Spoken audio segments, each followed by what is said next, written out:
வாழ்க வளமுடன் என்று வாழ்த்தி வரவேற்கிறோம். வாழ்க வளமுடன். இன்று சிறு சிந்தனையாக கவனித்தல் என்பதை பற்றி சிந்திக்க இருக்கின்றோம்.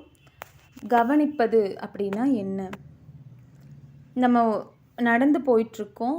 அப்போ ஒரு கல் நம்ம காலில் பட்டுருச்சு. நான் கவனிக்காமல் பார்த்தா, அதாவது அதை கவனிக்கலை, நான் பார்க்காம அப்படியே போயிட்டேன் அப்படின்னு நம்ம சொல்கிறோம். ஏன் அதை நம்ம கவனிக்கலை, அதை பார்க்கல? அப்போது கவனிக்கலை அப்படின்னா நம்மக்கிட்ட அந்த விழிப்பு நம்ம விழிப்பு நிலை இல்லாமல் அந்த இடத்துல போயிருக்கோமா அப்படின்னா இல்லை. அந்த கல் இருக்கிறதுங்கிறது நம்மளுக்கு தெரியும். ஆனால் அந்த இடத்துல நம்ம போகும்போது நம்மளுக்கு அது பற்றும் அப்படிங்கிறது நம்ம மைண்டுக்கு அது எட்டியிருக்காது. அதுதான் அந்த கவனிக்காமல் இருக்கிறது அப்படிங்கிறாங்க. அப்போ இதை ரமண மகரிஷி ஐயா அவங்க ரொம்ப தூரம் நான்யார் தத்துவத்தில் இதை சொல்லியிருப்பாங்க. கவனித்தல் அப்படின்னா என்ன அப்படிங்கிறத பற்றி. ஒன்றும் இல்லை, நம்ம மனம் ஒரு எண்ணங்களை கொண்டு வருது. அந்த எண்ணங்களை கொண்டு வரும்பொழுது அதை கவனிக்க வேண்டும் அப்படின்னு சொல்கிறாங்க. எப்படி கவனிக்கிறது? அதுக்கு தான் தியான பயிற்சி. நம்ம கண்களை மூடி உட்காரும் பொழுது கோடிக்கணக்கான எண்ணங்கள், நிறைய எண்ணங்கள் நமக்குள்ளே வரும். அதை பார்த்தோம் அப்படின்னா அப்படியே கண்ணை திறந்து எந்திரிச்சு ஓடிடலாம் அப்படிங்கிற மாதிரி ஒரு எண்ணங்கள் நம்மளுக்குள்ளே வரும். ஏன், எங்கேருந்து அந்த எண்ணங்கள் எல்லாம் வந்துச்சு? நமக்குள்ளேருந்து தான் அந்த எண்ணங்கள் வந்துச்சு. அந்த எண்ணங்களை யார் நமக்குள்ளே போட்டது? நம்மளே தான் போட்டோம். எப்படி போட்டோம்? புலன்கள் மூலிமா பார்க்குறோம், கேட்குறோம், நுகர்றோம்.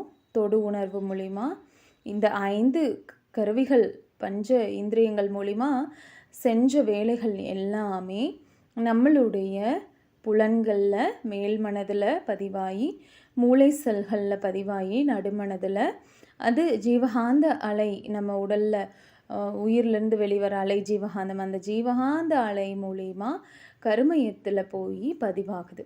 மீண்டும் அது எண்ணங்களாக மூளை செல்கள் மூலிமா விரித்து காட்டுது. இது நடந்துக்கிட்டே இருக்கும். இதை நம்மளால் நிறுத்த முடியுமானா கட்டாயமாக நிறுத்த முடியாது. அப்போ அதை நிறுத்தக்கு என்ன வழி? இதை கவனிக்க வேண்டும். அந்த கவனித்தல் அப்படிங்கிறது தான் தியான பயிற்சி. கண்களை மூடி நாம் உட்காரும் பொழுது அந்த எண்ணங்கள் ஓடுறதை நாம் கவனிக்க பழக வேண்டும்.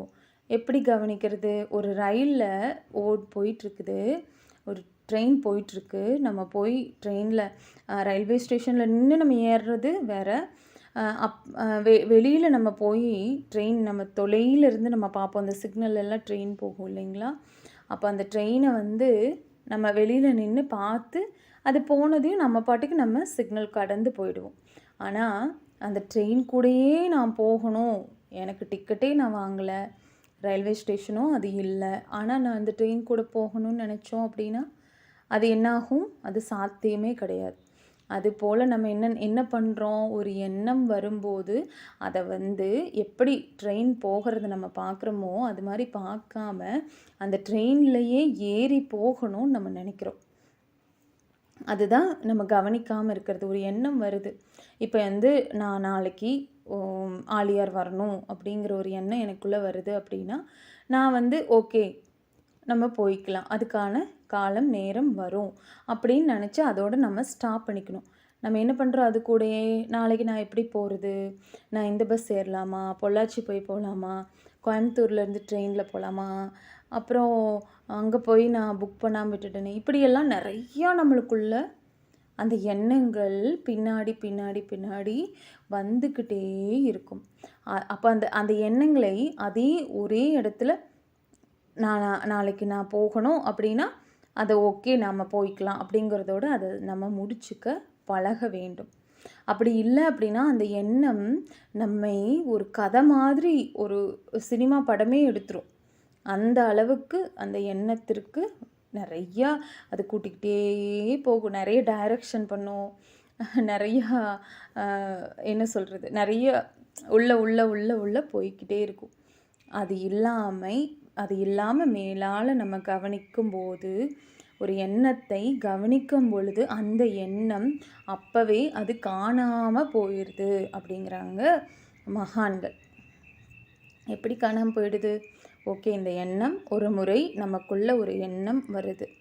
ஒரு நெகட்டிவ் எண்ணமாக இருந்தாலும் சரி, பாசிட்டிவ் எண்ணமாக இருந்தாலும் சரி, மகான்கள் முதல்ல என்ன சொல்கிறாங்க, சுவாமிஜி அவங்க என்ன சொல்கிறாங்க, முதல்ல உன்னுடைய எண்ணத்தை பாசிட்டிவாக மாற்று, அதன் பிறகு அந்த எண்ணம் தானாக வந்து உனக்கு அமைதியாக தொடங்கும் அப்படின்னு சொல்கிறாங்க. அப்போ நெகட்டிவான எண்ணம் வரும் பொழுது எனக்கு இப்படி ஆயிடுமோ, இப்படி நடந்துருமோ, அப்படி ஆயிடுமோ, ஒரு எதிர்காலம் பற்றி ஒரு எண்ணம், ஒரு கடந்த காலத்தை பற்றின ஒரு தவறான எண்ணம், அப்போ இவங்க இப்படி அவங்க இப்படி அப்படிங்கிற ஒரு எண்ணம் வருது அப்படின்னா இதெல்லாமே நெகட்டிவான எண்ணம் தானே. அந்த எண்ணம் நம்மளுக்கு தேவையே இல்லை தானே. அப்போ அந்த எண்ணம் வரும் பொழுது அது அப்படி எதிர்காலத்தை பற்றி ஒரு எண்ணம் வருதுன்னா அது எதிர்காலத்தினுடைய வேலை, அது அப்புறம் நம்ம பார்த்துக்கலாம். கடந்த கால எண்ணம் வருதுன்னா அது முடிந்து போனதை நம்ம ஒருபோதும் மாற்ற முடியாது. அப்போது அது மாதிரி அந்த எண்ணத்துக்கு கூட நம்ம ட்ராவல் ஆகாமல் அதோட கவனித்து பழகணும் அப்படின்னா அந்த எண்ணம் மீண்டும் எழாது. மீண்டும் வருது அப்படின்னா மீண்டும் இது போல் செய்யணும். செய்ய ஒரு 10 தடவை, ஒரு 20 தடவையாவது நம்ம ஏன்னா நிறைய தடவை நம்ம எண்ணி பழகியிருக்கிறோம். அந்த பழக்கத்தின் வாயிலாக அது வந்துகிட்டே இருக்கும். அப்போ அதை வந்து நம்ம அந்த இடத்துலையே கவனிச்சிட்டோம் அப்படின்னா அந்த எண்ணம் மீண்டும் வராது மட்டும் இல்லை, நம்மளுக்குள்ளே போய் அது ரெக்கார்ட் ஆகாது, பதியலை அப்படின்னா நம்மளுடைய பதிவுகள் என்ன ஆகும், கருமையின் தூய்மையாக ஆரம்பிக்கும். அப்போ எவ்வளோ பெரிய விஷயத்தை அந்த கவனித்தல் அப்படிங்கிற முறையை நம்ம மகான்கள் கொடுத்துருக்காங்க பாருங்கள். அப்படின்னா அதுதான் வந்து தியான பயிற்சி. இதை தான் பதஞ்சலி முனிவர் சொன்னாங்க, பிரத்யாகாரானா நம்மளுடைய மனம் அலைந்து கொண்டிருக்கின்ற மனதை ஒரு உள்முகமாக திருப்புவது தான் பிரத்யாகாரா செய்ய என்ன, அதுதான் எண்ணத்தை கவனிக்கிறது தான் பிரத்யாகாரம். நம்ம கண்ணை மூடி உட்காந்து பழகணும். தியானத்திற்கு நம்ம வந்து முதல்ல தயார் நிலையில் இருக்கணும். நம்ம உட்கார்ந்ததையும் நம்மளுக்கு தியானம் கிடச்சிரும், ஆக்கினியில் ஒரு நினைவு கிடச்சிரும், துரியத்தில் ஒரு அழுத்தம் கிடச்சிருங்கிறத நம்ம எதிர்பார்க்கவே கூடாது. எதிர்பார்க்காம முதல்ல நம்ம உட்கார்ந்து பழகணும். எப்படி நம்ம சைக்கிள் ஓட்டி பழகணும் அப்படின்னா உடனே வந்து அந்த சின்ன வயசில் நம்மளால் ஓட்ட முடியுங்களா? எவ்வளோ நாள் நம்ம ட்ரை பண்ணுறோம், குரங்கு பெடலெல்லாம் போட்டு அப்படி தானே சைக்கிள் ஓட்டி பழகியிருப்போம். அந்த மாதிரி முதல்ல நம்ம தியானத்தில் உட்கார்ந்து அந்த எண்ணங்களை கவனிக்க பழகணும். அதுக்கு தான் சுவாமிஜி மனதிற்கு ஒரு வேலையாக ஆக்கினை தியானம் கொடுத்தாங்க. அந்த ஆக்கினை தியானம் அப்படிங்கிறது நம்மளுடைய ஓடுகிற எண்ணத்தை நமக்குள்ளே திருப்புவது. எப்படி மடை ஓடிட்டே இருக்கு இல்லைங்களா, அதை மடையை மாற்றி விடுறாங்க இல்லையா, அது மாதிரி ஓடுற எண்ணத்தை நம்ம வந்து அந்த எண்ணத்து மேலேயே கூடயே போகாமல் நமக்குள்ளே திரும்பி பார்க்குறதுக்கு தான் அந்த ஆக்கினை தியானம் கொடுத்தாங்க. அப்போ நம்ம மனதிற்கு ஒரு வேலை கொடுத்துருக்கோம். அப்போ ஒவ்வொரு முறையும் நம்ம என்ன பண்ணணும், அந்த கவனித்தல், நான் ஆக்கினை கவனிக்கிறேன், நான் வந்து எண்ணங்களை கவனிக்கும் போது அது காணாமல் போயிடும், அது வந்து எனக்குள்ளே பதியாது. அப்போ என்னுடைய கர்மா வினைகள் எல்லாம் கழிய ஆரம்பிக்கும் அப்படிங்கிறத நம்ம நினச்சிக்கிட்டு நம்ம தியானத்தில் உட்கார்றதுக்கு பழக வேண்டும். முதல்ல பழக்கம் மட்டுமே நம்மை ஒரு விளக்க வழிக்கு கூட்டிகிட்டு போகும். பழக்கத்தை நம்ம பழகாமல் விட்டுட்டோம், இன்றைக்கி பண்ணிக்கலாம், நாளைக்கு பண்ணிக்கலாம், இன்றைக்கி காலையில் பண்ணணும், நாளைக்கு காலையில் பண்ணிக்கலாம் போதும் அப்படிங்கிறத நம்ம விட்டுட்டு டெய்லியும் நம்ம உட்கார்ந்து பழக வேண்டும். பழக நம்ம மனம் என்னாகும், அடுத்த நிலைக்கு விளக்க வழிக்கு போக ஆரம்பிக்கும். அப்போ இதுதான் விளக்கமா, இதுதான் சுவாமிஜி சொன்னாங்களா அப்படிங்கிற அந்த விளக்க வழிக்கு போக நமக்குள்ளே என்ன ஆகும் அப்படின்னா அமைதி நிலை கிடைக்க ஆரம்பிக்கும்.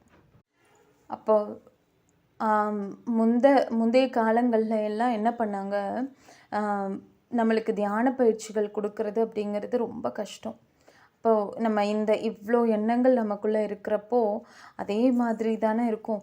அப்போது அவங்க என்ன பண்ணாங்க, அந்த குண்டலினி சக்தியை மேலே ஏற்றுவதற்கு நிறையா பயிற்சிகளை அவங்க கற்றுக்கிட்டாங்க. ஆனால் சுவாமிஜி நம்மளுக்கு எளிய முறை யோகா, எளிய முறை பயிற்சிகளை நம்மளுக்கு கொடுத்துருக்குறாங்க.